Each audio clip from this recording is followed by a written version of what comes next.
Hello everyone, আসসালামু আলাইকুম। This is Fatema Mitu. Welcome to my channel. আজ আপনাকে দেখাবো কিভাবে চিতল পিঠা বানাইতে হয় নোয়াখালী সিস্টেমে। প্রথমে এরকম আপনাদেরকে ডেউ করে নিতে হবে, তারপরে এরকম একটা মাটির খোলা নিতে হবে। তো মাটির খোলাতে আগে আমি সয়াবিন তেল দিয়ে একটু নেড়ে চেড়ে নিয়েছি ব্রাশ দিয়ে। এই খোলাটা একটু গরম হয়ে গেছে। সো এখন একটুখানি আমি 1 চামচ আটা দিয়ে দিব, 1-2 চামচ আটা দিয়ে দিব। এই প্রথম পিঠাটা আপনাদের ভালো হবে না, প্রথম পিঠাটা একটু তেল তেলে ভাব হবে, পরে গুলা পিঠা আপনাদের অনেক মজা হবে। দেখেন কিভাবে করতে হয় পিঠাগুলা। তারপরে একটা ঢাকনা দিয়ে একদম ভালো করে ঢেকে দিবেন যাতে কোনোভাবে ধোঁয়া না উঠতে পারে। সো এরপরে আমি এক এক করে এই আটাগুলো এক এক করে দিয়ে দিব, আর পিঠা সবগুলা সুন্দর মতো হয়ে যাবে আর কি। এই দেখেন এখানে ডেউ করতে হলে একটা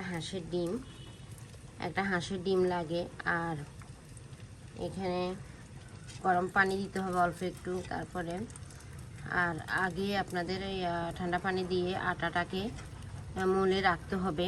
তারপরে একটু লবণ, 1 চামচ লবণ দিতে হবে। গরম পানি দিয়ে একটা ডিম নেড়ে ছেড়ে দিলে এরকম হলুদ বর্ণ হয়ে যাবে আটাগুলো।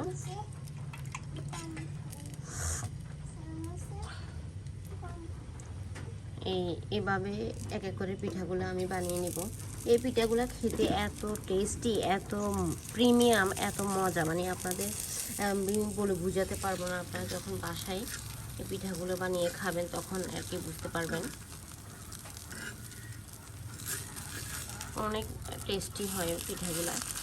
প্রথম পিঠাটা আপনাদের ভালো হবে না, আমি আগে বলে দিচ্ছি। প্রথম পিঠাটা একটু ভেঙে ছেঙে যাবে, ছিঁড়ে যাবে। প্রথম পিঠাটা তেল তেলে ভাব হবে, তো এই জন্য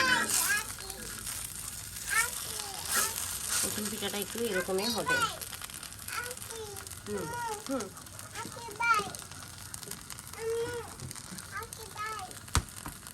প্রথম পিঠাটা একটু নষ্ট হয়ে যাবে, পরে পিঠাগুলো দেখতে আপনাদের অনেক ভালো লাগবে, অনেক খেতে মজাও লাগবে। এগুলো আমি উঠে ফেলতেছি। অ্যাকচুয়ালি আমি এই পিঠাগুলো অনেক চয়েস করি, অনেক লাইক করি। এই পিঠাগুলো অনেক খেতে মজা।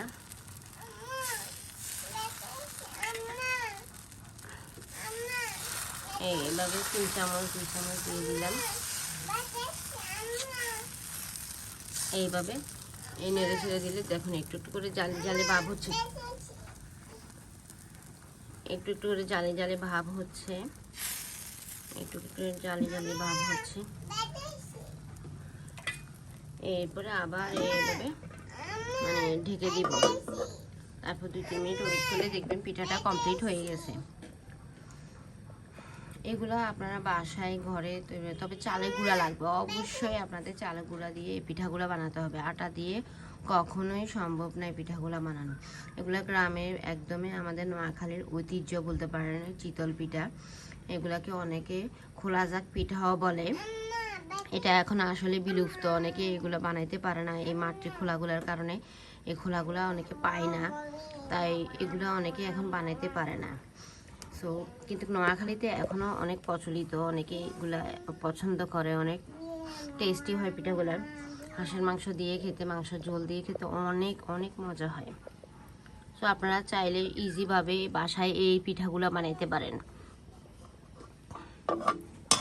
দেখুন মাশাআল্লাহ, আমার পিঠাটা অনেক অনেক নাইস কিউটি হয়েছে। দেখুন এখান দিয়ে ডিমের একটা সাদা ভাবও দেখা যাচ্ছে। আর একটু থাক, একটু মচমচে খেতে গেলে অনেক মজা লাগে।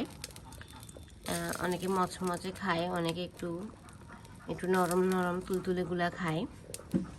দেখুন আমার ঢেউটা কতটা হলুদ বর্ণ হয়েছে। মানে হাঁসের ডিম দিয়ে করতে পারলে অনেক ভালো আর কি। পিঠাটা আপনার উল্টাবে ভালো করে। যদি আপনি হাঁসের ডিম দিয়ে করতে না পারেন তাহলে হয়তো আপনার উল্টাতে কষ্ট হয়ে যাবে, পিঠাটা ছিঁড়ে যেতে পারে।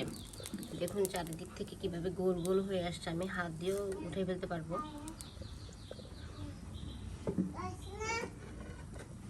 একটা ছুরির সাহায্যে আমি তুলে ফেলতেছি। আপনারা খুন্তি দিয়েও উঠাতে পারেন, আমি ছুরির সাহায্যে উঠে ফেলতেছি। পিঠাটা অটোমেটিকলি চারিদিক থেকে গোল গোল করে উঠে আসতেছে, দেখুন।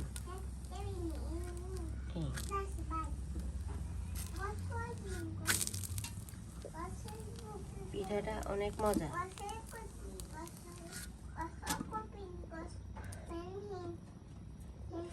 তারপর দিয়ে দিচ্ছি আবার 2 চামচ।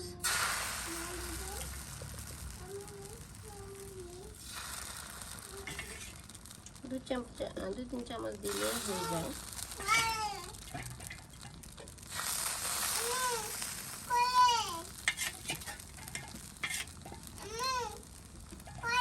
আমার চামচটা ছোট তো, তাই 3-4 চামচ দিতে হয়। আপনাদের ইচ্ছা, যদি ঘন খেতে চান, মোটা খেতে চান পিঠা, তাহলে 3-4 চামচ দিবেন। আর যদি পাতলা খেতে চান তাহলে মাত্র 2 চামচ দিবেন। এইভাবে ঘুরিয়ে ঘুরিয়ে ঘুরিয়ে, চামচ দিয়ে ঘুরিয়ে ঘুরিয়ে পিঠাটাকে গোল করে নিলাম। তারপরে আবার 2 মিনিট ধরে আমি আবার এইভাবে ঢাকনা দিয়ে দিব। আবার 2-3 মিনিট ওয়েট করবো। দেখুন এই আগের পিঠাটা দেখুন, আপনাদেরকে দেখাচ্ছি। আগের পিঠাটা দেখুন কত প্রিমিয়াম কালার এসে গেছে, কত সুন্দর হয়েছে। দেখুন জালে জালে ভাবও হয়েছে। এখানে ডিমের ইয়াটাও সাদা অংশ দেখা যাচ্ছে। এইটা খেতে মাংস ঝোল দিয়ে এত মজা, এত টেস্টি, আপনাদেরকে অ্যাকচুয়ালি বলে বোঝাতে পারবো না। দেখুন এত সফট,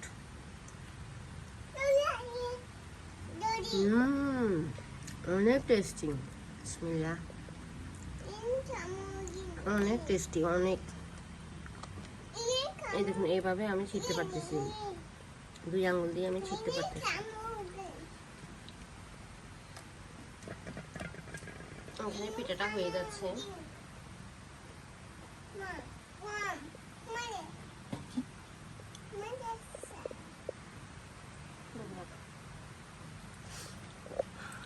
দেখুন আমার এই পিঠাটা আবার হয়ে গেল।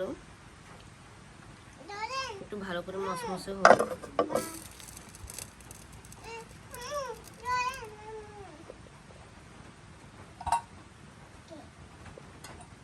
একটু মশমশে হোক।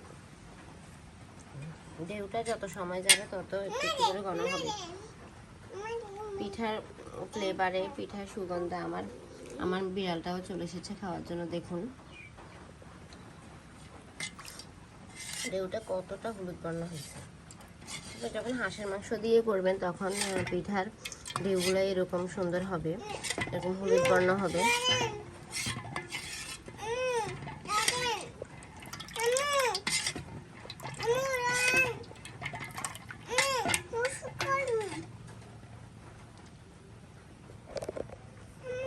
দেখুন পিঠাটা মশমশে হয়ে গেছে। এখন আমি নামিয়ে ফেলবো। পিঠাটা এখন নামিয়ে ফেলবো। এটা অলরেডি মশমশে হয়ে গেছে। দেখুন কি সুন্দর চারিদিক থেকে এই পিঠাটা উঠে আসতেছে গোল গোল ভাবে। এই যে ইজি ভাবে। তবে আপনারা পিঠাগুলো বানানোর আগেই সয়াবিন তেল দিয়ে এই খোলাটাকে একটু নেড়ে ঝেড়ে নেবেন, তাহলে পিঠাগুলো সহজেই চারিদিক থেকে উঠে আসবে। দেখুন আমি হাত দিয়ে অনেক ইজিভাবে উঠে ফেলছি। অনেক গরম তো, তাই আপনাদেরকে দেখাতে কষ্ট হচ্ছে আমার।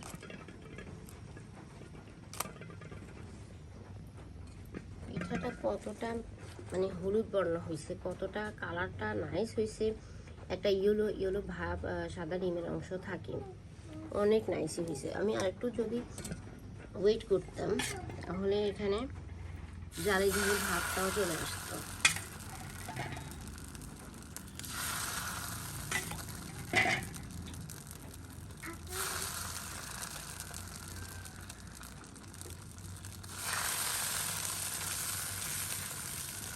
এইভাবে ঘুরিয়ে ঘুরিয়ে ঘুরিয়ে ঘুরিয়ে ঘুরিয়ে ঘুরিয়ে পিঠাটাকে আমি সিস্টেমে করে নিয়ে আসলাম। এই দেখুন একদম জালি জালি হচ্ছে। দেখুন আপনারা এই যে জালি জালি হচ্ছে, জালি জালি হচ্ছে, দেখছেন? এইটাই হচ্ছে এই পিঠার মূল বৈশিষ্ট্য। এইটাই হচ্ছে বৈশিষ্ট্য আমাদের এই নোয়াখালীর এই চিতল পিঠার, মানে যেটাকে খোলা যাক পিঠা বলে।